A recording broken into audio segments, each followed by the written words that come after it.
നമസ്കാരം. ആർ.പി. ഏറെ ആവേശത്തോടെയാണ് അനന്തപുരി ഇന്ന് പ്രധാനമന്ത്രിയെ വരവേറ്റത്. രാവിലെ പറഞ്ഞതുപോലെ തന്നെ അദ്ദേഹം ജനങ്ങൾക്കിടയിലേക്ക് ഇറങ്ങിച്ചെന്നു. റോഡ് ഷോ വളരെ ഗംഭീരമായി. കാര്യം നേരത്തെ പറഞ്ഞിരുന്നത് വിശാലമായൊരു റോഡ് ഷോ ആയിരുന്നെങ്കിൽ കൂടിയും ഒരു 300 മീറ്റർ നീണ്ടു നിൽക്കുന്ന റോഡ് ഷോ, പുത്രിക്കണ്ടത്തിനോട് ചേർന്ന് നിൽക്കുന്ന ഓവർബ്രിഡ്ജ് മുതൽ പുത്രിക്കണ്ടം വരെ റോഡ് ഷോ നടന്നു. അത് കഴിഞ്ഞ് അദ്ദേഹം 2 പരിപാടികളിലാണ് പ്രധാനമായും പങ്കെടുത്തത്. ഒന്ന് റെയിൽവേയുടെ ഒരു ഔദ്യോഗിക പരിപാടി, പിന്നീട് പാർട്ടി സംഘടിപ്പിച്ച പരിപാടി. ഈ 2 പരിപാടികളിലും പങ്കെടുത്ത് കഴിയുമ്പോൾ അദ്ദേഹത്തിൻ്റെ വാക്കുകളിൽ നിറയുന്ന ആ ഒരു എന്താ പറയുക, ഒരു ദൃഢനിശ്ചയം അതെന്താണ്? തീർച്ചയായിട്ടും പ്രധാനമന്ത്രി കേരളത്തിൽ വരുന്നത്, നരേന്ദ്രമോദി കേരളത്തിൽ വരുന്നത് കാണുന്നതും കേൾക്കുന്നതും ഒരു അനുഭവമാണ്. അതെ. കാരണം എന്ന് വെച്ച് കഴിഞ്ഞാൽ ഇതിനകത്ത് നമ്മൾ ശ്രദ്ധിക്കേണ്ട ഒരു കാര്യമുണ്ട്. ഇപ്പോൾ 2014 അദ്ദേഹം അധികാരത്തിൽ വന്ന ആ സമയം മുതൽ കേരളം അദ്ദേഹത്തെ സംബന്ധിച്ചിടത്തോളം ഒരു പ്രത്യേകത ഉണ്ട്, അദ്ദേഹത്തിൻ്റെ മനസ്സിലുണ്ട്. അതൊരു രാഷ്ട്രീയ പ്രവർത്തകൻ എന്ന നിലയിൽ തന്നെ കേരളം അദ്ദേഹം ഒരു ചലഞ്ചായിട്ട് എടുത്തിട്ടുണ്ട് എന്ന് വളരെ കൃത്യമായിട്ട് അറിയാം. നമ്മളിൽ എത്ര പേര് ഇത് ഓർക്കുന്നുണ്ടെന്ന് എനിക്കറിയില്ല. പ്രധാനമന്ത്രിയായി തെരഞ്ഞെടുക്കപ്പെട്ട ശേഷം ആദ്യമായിട്ട് ശ്രീ നരേന്ദ്രമോദി BJPയുടെ ദില്ലിയിലെ ഹെഡ് ക്വാർട്ടേഴ്സിൽ വരുന്ന ഒരു രംഗമുണ്ട്. അന്ന് വൈകിട്ട് അവിടെ നിന്നുകൊണ്ട് വലിയ സുരക്ഷയൊന്നുമില്ലാതെ പ്രവർത്തകരുടെ ഇടയിൽ നിന്നുകൊണ്ട് തന്നെ അദ്ദേഹം പ്രവർത്തകരെ അഭിസംബോധന ചെയ്തിട്ടുണ്ട്. ആ പ്രസംഗത്തിൽ ശരിക്കും പറഞ്ഞാൽ ആരും പ്രതീക്ഷിച്ചില്ല. ആ പ്രസംഗത്തിൽ അദ്ദേഹം BJP അധികാരത്തിൽ വന്നതിൻ്റെ ക്രെഡിറ്റ് കൊടുക്കുന്ന കൂട്ടത്തിൽ കേരളത്തിലെ ബലിദാനികളെ, കേരളത്തിൽ പ്രസ്ഥാനത്തിന് വേണ്ടി ജീവൻ ബലിയർപ്പിച്ച ആൾക്കാരെ ഓർത്തു അദ്ദേഹം. സാധാരണഗതിയിൽ അത് പ്രതീക്ഷിക്കേണ്ടതല്ല. കാരണം അദ്ദേഹം കേരളത്തിലല്ല, രാജ്യത്തിൻ്റെ ഭരണമാണ് ഏറ്റെടുക്കുന്നത്, കേരളം ഒരു ചെറിയ സംസ്ഥാനം എന്നൊക്കെ പറയാം. പക്ഷെ അങ്ങനെയല്ല. അപ്പോൾ അന്നു മുതൽ വളരെ കൃത്യമായി അദ്ദേഹത്തിൻ്റെ മനസ്സിൽ കേരളമുണ്ട്, കേരളത്തിനൊരു പ്രാധാന്യം, ഒരിഷ്ടം നരേന്ദ്രമോദിക്ക് എപ്പോഴും ഉണ്ട് എന്ന് അത് ഇന്നൊന്നുകൂടെ തെളിയിച്ചു, ഇല്ലേ? ഇന്നിപ്പോൾ 2 പരിപാടികളിലായിട്ട് അദ്ദേഹം രാഷ്ട്രീയം പറഞ്ഞു, അദ്ദേഹം വികസനം പറഞ്ഞു, പദ്ധതികളെക്കുറിച്ച് പറഞ്ഞു, ഭൂതകാലത്തെക്കുറിച്ച് പറഞ്ഞു, വർത്തമാനകാലത്തെക്കുറിച്ച് പറഞ്ഞു, ഇനിയും വരാനിരിക്കുന്ന ഭാവിയെക്കുറിച്ചും അദ്ദേഹം പറഞ്ഞു. വളരെ സമഗ്രമായി എല്ലാം പഠിച്ച്, എല്ലാം അറിഞ്ഞ്, എല്ലാം തൊട്ടുകൊണ്ടുള്ള ഒരു 2 പ്രസംഗങ്ങൾ. ആദ്യത്തേത് തീർച്ചയായിട്ടും ഔദ്യോഗികമായ ഒരു പ്രസംഗമാണ്. നരേന്ദ്രമോദി പ്രധാനമന്ത്രി എന്ന നിലയിൽ പ്രസംഗിക്കുന്നു, ശ്രീ പിണറായി വിജയൻ സംസ്ഥാന മുഖ്യമന്ത്രി എന്ന നിലയിൽ വേദിയിലുണ്ട്, ഗവർണറുണ്ട്. അപ്പോൾ അത് തീർച്ചയായിട്ടും. പക്ഷേ അവിടെ അദ്ദേഹം കൃത്യമായ ഒരു സൂചന കൊടുത്തത്, ഞാൻ 5 മിനിറ്റിനകം അടുത്ത സ്ഥലത്തേക്ക് പോകുന്നുണ്ട്, അവിടെ എനിക്ക് കുറേ കാര്യങ്ങൾ പറയാനുണ്ട് എന്ന്. മാധ്യമപ്രവർത്തകർ കാത്തിരിക്കുന്നതിനാകുമെന്ന് അദ്ദേഹം സൂചിപ്പിച്ചു. പക്ഷെ മാധ്യമപ്രവർത്തകരെക്കാട്ടി എനിക്ക് തോന്നിയത് പിണറായി വിജയനെ വേദിയിൽ ഇരുത്തിക്കൊണ്ട് തന്നെ അദ്ദേഹം അത് ഒരു സൂചന കൊടുത്താണ്. എനിക്ക് അപ്പുറത്ത് എന്നിട്ട് ഞാൻ കുറേ സത്യങ്ങൾ ഞാൻ വിളിച്ചു പറയാൻ പോവുകയാണ് എന്ന് പറഞ്ഞിട്ടാണ് അദ്ദേഹം BJPയുടെ വേദിയിലേക്ക് പോയത്. പക്ഷേ സനോജ്, ഇതിനകത്ത് എന്നെ ഞെട്ടിച്ച ഒരു കാര്യം ശ്രീ VV രാജേഷും കൂടാണ്. രാജേഷ് തിരുവനന്തപുരം മേയർ എന്നുള്ള നിലയിൽ രാജേഷ് അധികാരത്തിൽ എത്തിയ അന്ന് മുതൽ രാജേഷ് ശരിക്കും പറഞ്ഞു കഴിഞ്ഞാൽ ഞെട്ടിക്കുന്നുണ്ട്. എന്ന് വെച്ച് കഴിഞ്ഞാൽ ഒരു രാഷ്ട്രീയ പ്രവർത്തകൻ്റെ മെയ്വഴക്കവും അതിൻ്റെ ഒരു ഡിപ്ലോമസിയും ഒക്കെ നമുക്ക് പ്രതീക്ഷിക്കാവുന്നതാണ്. പക്ഷേ ഒരു ഭരണകർത്താവ് എന്ന നിലയിൽ കൃത്യമായ വിഷനോടുകൂടി കൃത്യമായ പാകപ്പെടുത്തൽ അദ്ദേഹത്തിൽ ഉണ്ടായിട്ടുണ്ട്. അത് കൃത്യമായി അദ്ദേഹം ഉപയോഗിക്കുന്നുണ്ട്. ഇന്ന് പ്രധാനമന്ത്രി ഇങ്ങനെ ശ്രീ VV രാജേഷിൻ്റെ പ്രസംഗം കേൾക്കുമ്പോൾ തല ഉലുക്കുന്നുണ്ടായിരുന്നു. അദ്ദേഹം VV രാജേഷ് അത് ഇംഗ്ലീഷിലാണ് പറഞ്ഞത്, പ്രധാനമന്ത്രി മനസ്സിലാക്കാൻ വേണ്ടി. അപ്പോൾ ആ പ്രസംഗത്തിൽ അത് തല ഉലുക്കുകയും അപ്രീഷിയേറ്റ് ചെയ്യുകയും ചെയ്യുന്നതും നമ്മൾ ഇന്ന് കണ്ടത്. അപ്പോൾ അതും ഇന്നത്തെ ഒരു നല്ല കാഴ്ചകളിൽ ഒന്നായിരുന്നു. കാരണം കൃത്യമായ ഒരു പദ്ധതി ഇവരെല്ലാവരും കൂടി ചേർന്ന് തിരുവനന്തപുരത്തിന് ഉണ്ടാക്കും എന്നുള്ള ഒരു ആത്മവിശ്വാസം ജനങ്ങൾക്ക് കൊടുത്ത ഒരു ദിവസം കൂടിയാണ് ഇന്ന്. അല്ല, VV രാജേഷിനോട് അദ്ദേഹം കെട്ടിപ്പിടിച്ചുകൊണ്ട് വാരി പുണർന്നുകൊണ്ടാണ് അദ്ദേഹത്തിൻ്റെ ഒരു നന്ദി അറിയിച്ചത്. കാര്യം BJP ഇത്രയും വലിയ വിജയത്തിൽ എത്തിച്ചതിൻ്റെ ഒരു നന്ദി. RP, മറ്റൊരു കാര്യം, ഇപ്പോൾ ഈ കഴിഞ്ഞ ദിവസങ്ങളിൽ പ്രധാനമന്ത്രി തലസ്ഥാനത്തേക്ക് വരുന്നു എന്ന് അറിഞ്ഞത് മുതൽ തന്നെ ഇവിടുത്തെ മാധ്യമങ്ങൾ പറയുന്ന ഒരു കാര്യമുണ്ട്. പ്രധാനമന്ത്രി വരുന്നത് തലസ്ഥാന വികസനവുമായി ബന്ധപ്പെട്ട സുപ്രധാന പ്രഖ്യാപനങ്ങളുമായിട്ടാണെന്നാണ്. പക്ഷേ അത്തരത്തിലുള്ളൊരു പ്രഖ്യാപനം ഇന്നത്തെ പ്രസംഗത്തിൽ ഉണ്ടായോ എന്നുള്ളത് വൈകിട്ടത്തെ ചർച്ച നിങ്ങൾ നോക്കിക്കോളൂ. പ്രധാനമന്ത്രി നിരാശപ്പെടുത്തി എന്നൊക്കെ പറഞ്ഞായിരിക്കും ആരെങ്കിലും ഇത് കൊടുക്കുന്നത്. പക്ഷേ ആരാണ് ഇന്ന് സുപ്രധാന പ്രഖ്യാപനം ഉണ്ടാവുമെന്ന് പറഞ്ഞത്? മാധ്യമങ്ങൾ പറഞ്ഞിട്ടുണ്ടാവും. BJP ഇവിടെ പറഞ്ഞിട്ടുണ്ടോ?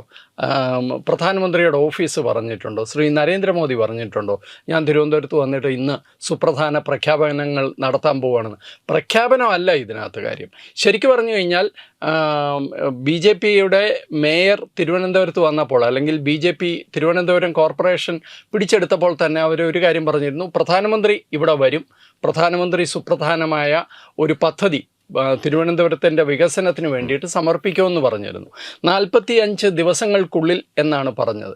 ഇപ്പോൾ 27ാമത്തെ ദിവസം തന്നെ പ്രധാനമന്ത്രി ഇവിടെ വന്നു.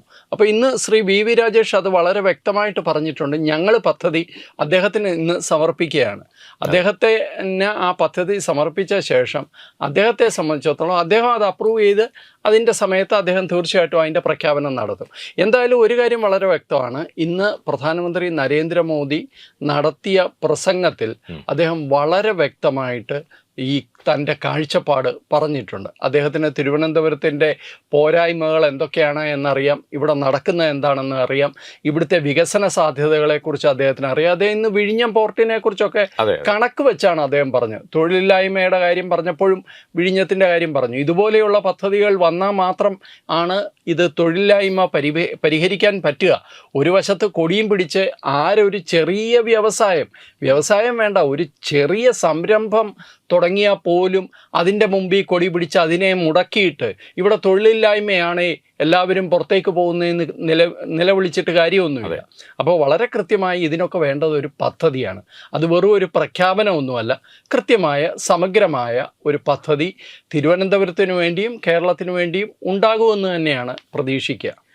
RP, ഇന്നത്തെ ഇതിൽ ഏറ്റവും ഒരു ശുഭവാർത്തയായി തോന്നിയ ഒരു കാര്യം, ഇന്ന് വരെ ആരും പരിഗണിക്കാതിരുന്ന തെരുവോര കച്ചവടക്കാർക്ക് അവർക്ക് വേണ്ടി ഒരു ക്രെഡിറ്റ് കാർഡ് സംവിധാനം ഉണ്ടാക്കുന്നു എന്നുള്ളതാണ്. ഇത് ഒരുപക്ഷെ അതിൻ്റെ തുടക്കം കേരളത്തിൽ നിന്നാണെന്നാണ് പ്രധാനമന്ത്രി പറഞ്ഞത്. അത് വലിയൊരു കാര്യമല്ലേ? ഈ ക്രെഡിറ്റ് കാർഡ് എന്നൊക്കെ പറയുന്നത് പൈസക്കാരുടെ അല്ലെങ്കിൽ അങ്ങനെയൊക്കെ കണ്ടിരുന്ന ഒരു കാലം ഉണ്ടായിരുന്നു. പിന്നെ കുറേ സാധാരണക്കാരിലേക്കും മധ്യവർഗത്തിൽപ്പെട്ടവരിലേക്കും ഒക്കെ അത് വന്നിട്ടുണ്ട്. പക്ഷേ അതൊന്നുമല്ല, അതിനെയൊക്കെ മറികടന്ന് ഏറ്റവും സാധാരണക്കാരിലേക്ക് അത് ഇന്ന് പ്രധാനമന്ത്രി വരുമ്പോൾ വികസിത കേരളം, വികസിത ഭാരതത്തെക്കുറിച്ചൊക്കെ അതിനെ കളിയാക്കി തോമസ് ഐസക്ക് എഴുതിയിട്ടുണ്ട്. എങ്ങനെ ഈ തൊലിക്കെട്ടി വരുന്നു എന്ന് എനിക്കറിയില്ല. കാരണം ഇദ്ദേഹം തന്നെയാണ് പണ്ട് പ്രസംഗിച്ചത്, ഇവിടെ പച്ചക്കറി മേടിക്കാനും പാല് മേടിക്കാനും ഒന്നും നമുക്ക് UPI ഉപയോഗിക്കാനൊന്നും പറ്റില്ലല്ലോ, അങ്ങനെയൊന്നും നടക്കില്ലല്ലോ. ഇന്ന് എന്താ നടക്കുന്നതെന്ന് വളരെ കൃത്യമായിട്ട് അറിയാം. അപ്പോൾ വളരെ അത്തരത്തിലുള്ള വിമർശനങ്ങളെ നിങ്ങൾ മാറ്റിവെച്ചിട്ട് വികസനം എന്ന് പറയുന്നത്, അതും ടെക്നോളജി എന്ന് പറയുന്നത് ജനങ്ങൾക്ക് ഉപയോഗപ്രദമാകുന്ന രീതിയിലുള്ള കാര്യങ്ങൾ ഏറ്റവും താഴെത്തട്ടിലെത്തിക്കുകയാണ്. ഇതിപ്പോൾ കർഷകർക്ക്, തൊഴിലില്ലാത്ത ചെറുപ്പക്കാർക്ക്, ഈ പറയുന്ന പോലെ വഴിയോര കച്ചവടക്കാർക്ക് ഒക്കെ പദ്ധതികൾ ഇന്ന് പല കാര്യങ്ങളും അങ്ങനെ പ്രഖ്യാപിച്ചിട്ടുണ്ട്. അപ്പോൾ അത്തരം കാര്യങ്ങളിലൊക്കെ ഇതൊരു സമഗ്രമായ വീക്ഷണം ഉണ്ട് എന്നുള്ളതിൻ്റെ ഒരു തെളിവാണത്. അതിൽ വലിയ അത്ഭുതപ്പെടുത്തുന്ന ഒന്നുമില്ല. അതിനോടുള്ള വിമർശനങ്ങളെക്കുറിച്ചാണ് ഞാൻ എപ്പോഴും ഇത്ര കാമ്പില്ലാതാണല്ലോ ഇതൊക്കെ വിമർശിക്കപ്പെടുന്നത് എന്ന് നമ്മൾ അത്ഭുതപ്പെടേണ്ടത്. RP, ഇന്നത്തെ ഈ ഒരു 3 മണിക്കൂർ സന്ദർശനം, 3 മണിക്കൂറിനുള്ളിൽ ഒതുങ്ങി നിൽക്കുന്ന പ്രധാനമന്ത്രിയുടെ സന്ദർശനത്തെ NDയുടെ ഇവിടുത്തെ തെരഞ്ഞെടുപ്പിന്റെ പ്രചരണത്തിന്റെ തുടക്കമായിട്ടാണ് ദേശീയ മാധ്യമങ്ങൾ അടക്കം ഇതിനെ കഴിഞ്ഞ ദിവസങ്ങൾ അടക്കം ഇതിനെക്കുറിച്ച് വിശദീകരിച്ചത്. ശരിക്കും അതങ്ങനെ തന്നെയായിരുന്നു. ഇപ്പോൾ അദ്ദേഹത്തിന്റെ പ്രസംഗത്തിലുടനീളം കോൺഗ്രസിനെയും LDFനെയും ഒക്കെ കണക്കറ്റ് വിമർശിച്ചു. ഇവിടുത്തെ ഈ എന്താ പറയുക, സഹകരണ മേഖലയിലെ കൊള്ളയടക്കം അദ്ദേഹം വിശദമായി തന്നെ പ്രതിപാദിച്ചിട്ടുണ്ട്. സഹകരണ മേഖല മാത്രമല്ല, ശബരിമല കൊള്ളയും അദ്ദേഹം പറഞ്ഞിട്ടുണ്ട്. അപ്പോൾ സമഗ്രമായിട്ട് ഞാൻ നേരത്തെ പറഞ്ഞ പോലെ എങ്ങനെ ഇത്ര കൃത്യമായിട്ട് ഇത് പഠിച്ച് വരുന്നു എന്നുള്ളതാണ് അത്ഭുതപ്പെടുത്തുന്നത്. അദ്ദേഹം കേരളത്തിൽ വന്ന് സംസാരിക്കുമ്പോൾ കേരളം മാത്രമാണ് അദ്ദേഹത്തിൻ്റെ മനസ്സിലുള്ളതെന്ന് നമുക്ക് തോന്നിപ്പോവും. അത്ര കൃത്യമായിട്ടാണ് അദ്ദേഹം ഇത് മുഴുവൻ പഠിച്ചിട്ട് വരുന്നത്. അത് ഒരു സഹായവും ഇല്ലാതെ സ്വയം പഠിച്ച് തീരുമാനിച്ച വിഷയങ്ങളാണ് അദ്ദേഹം പറയുന്നത്. അപ്പോൾ ശബരിമല കൊള്ള അതിലെ ഒരു പ്രധാന വിഷയമാണ്, സഹകരണ സംഘങ്ങളിലെ കൊള്ള അതിലെ ഒരു വിഷയമാണ്, ഇടതും വലതും മുന്നണികൾ തമ്മിലുള്ള അഡ്ജസ്റ്റ്മെൻറ്റ് രാഷ്ട്രീയം, അതിലൂടെ ഉണ്ടായിട്ടുള്ള വികസന മുരടിപ്പ്, ഇതെല്ലാം വിഷയങ്ങളാണ്. അപ്പോൾ ഇതിനെല്ലാം കൃത്യമായിട്ട് അദ്ദേഹം വളരെ വ്യക്തമായിട്ട് തന്നെ പറഞ്ഞു, BJP കേരളം പിടിക്കും. ചങ്കിടിപ്പ് വലിയ തോതിൽ അപ്പുറത്തുണ്ടാവുന്നുണ്ട് സനോജ്, അതിനകത്ത് യാതൊരു സംശയമില്ല. കാരണം ജനങ്ങളുടെ ഒരു പെർസെപ്ഷൻ മാറ്റുക എന്നുള്ളതായിരുന്നു BJPയുടെ ഏറ്റവും വലിയ ചലഞ്ച്. രാഷ്ട്രീയം, വോട്ട് മേടിക്കുക, തെരഞ്ഞെടുപ്പ്, ഇതൊക്കെ മാറ്റിവെക്കുക. ആദ്യം പെർസെപ്ഷൻ മാറ്റണം. അതായത് ജനങ്ങൾക്ക് BJP-യെക്കുറിച്ചുള്ള ആ ഒരു ചിന്താഗതി, അവരുടെ ഒരു പരിപ്രേക്ഷ്യം എന്നൊക്കെ നമ്മൾ പറയുന്ന ആ ചിന്താഗതി മാറ്റണം. ആ ചിന്താഗതി മാറി എന്നുള്ളതിൻ്റെ കൃത്യമായ തെളിവല്ലേ ഇപ്പോൾ ഇത്രയും ആൾക്കാർ. നേരത്തെ ഇപ്പോൾ വൈക്കത്ത് തന്നെ കഴിഞ്ഞ ദിവസം കണ്ടു, ചെഗുവേര എന്നൊക്കെ മക്കൾക്ക് പേരിട്ട സീനിയർ നേതാക്കന്മാരൊക്കെയാണ് BJP-യിലേക്ക് വരുന്നത്, ദേശീയതയിലേക്ക് വരുന്നത്. അപ്പോൾ അതൊരു ഒരു ഒരു വലിയ മാറ്റമാണ്. ജനങ്ങൾക്ക് ഒരു വലിയ മാറ്റം ഉണ്ടായിരിക്കുന്നു. ഇന്നിപ്പോൾ BJP കേരളം ഭരിക്കും എന്ന് പറഞ്ഞാൽ ഒരു 5 വർഷം മുമ്പ്, 10 വേണ്ട, 5 വർഷം മുമ്പ് പറഞ്ഞാൽ അത് പഴയ പോലെ നിങ്ങൾ ആ പരിപ്പങ്ങ് വാങ്ങി വെച്ചേര്, അല്ലെങ്കിൽ അത് ഇവിടെ വേവത്തില്ല എന്നൊക്കെ പറയാൻ ഇന്ന് ഒരാൾ പോലും അങ്ങനെ പറയാൻ ധൈര്യപ്പെടുന്നില്ല. ഇന്ന് മോദിജി വളരെ വ്യക്തമായിട്ട് പറഞ്ഞു, കേരളം നമ്മൾ പിടിക്കും, മാറാത്തത് മാറും എന്ന് അദ്ദേഹം മലയാളത്തിൽ തന്നെയാണ് പറഞ്ഞത്. അഹമ്മദാബാദിന്റെയും ഗുജറാത്തിന്റെയും ഉദാഹരണം അദ്ദേഹം വളരെ വ്യക്തമായിട്ട് പറയുകയും 1987 അഹമ്മദാബാദിന്റെ അവസ്ഥ അദ്ദേഹം പറഞ്ഞു. അന്ന് പത്രത്താളുകളിൽ പോലും ഒരു വാർത്തയായി വരാതിരുന്ന കാര്യമൊക്കെ അദ്ദേഹം ഇപ്പൊ ആൾക്കാർക്ക് ആ ഒരു വിശ്വാസമുണ്ട്. കാരണം ഇത് നമ്മൾ കണ്ട് പഴകിയ രീതികളല്ല ഈ പാർട്ടിയുടെ ഈ നേതൃത്വത്തിൻ്റെ എന്നുള്ളത് ഇപ്പോൾ ആൾക്കാർക്ക് കൃത്യമായിട്ട് ബോധ്യമുണ്ട്. ആ ബോധ്യം ഇന്ന് ഒന്നുകൂടി ഊട്ടിയുറപ്പിച്ചു. സനോജ് ഇപ്പോൾ പറഞ്ഞ പോലെ ഇത് തെരഞ്ഞെടുപ്പിൻ്റെ ഒരു യുദ്ധകാഹളം ആയിട്ട് തന്നെ കാണാൻ സാധിക്കുമെന്നാണ് ഞാൻ വിശ്വസിക്കുന്നത്. പ്രധാനമന്ത്രി അടുത്ത് തന്നെ വീണ്ടും കേരളത്തിൽ വരുമെന്നുള്ള കാര്യത്തിലും എനിക്ക് സംശയമൊന്നുമില്ല.